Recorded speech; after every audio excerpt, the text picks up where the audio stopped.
2 years అయింది మీకు project అప్పచెప్పి. Okay sir. Sorry, sir. Sorry sir. Soon we'll try to complete this. I don't need your excuses. My reputation is at stake. Please excuse sir. Yes, sir. We'll finish this. I'll give you 3 months time. Thank you sir. If Okay, you sir. don't complete it by then, I don't need your service. Thank you very much sir. Thanks a lot, sir. Hello? Hello, is this mister Tilakaditya? Yeah? Priya మీ కూతురేనా? Hello, Yes? నేను hospital నుంచి మాట్లాడుతున్నాను sir.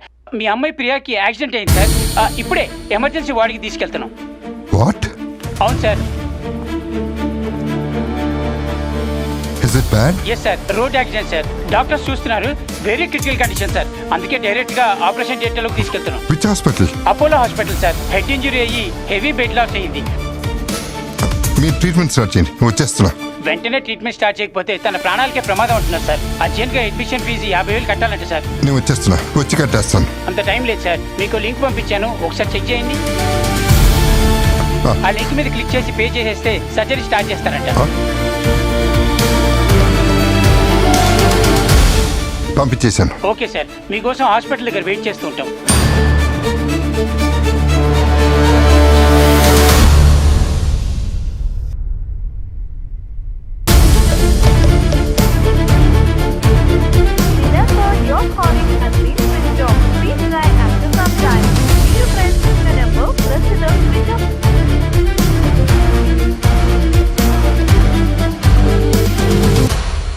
Hi dad.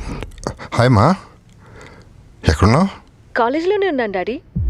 ఏమైంది dad? Okay మా.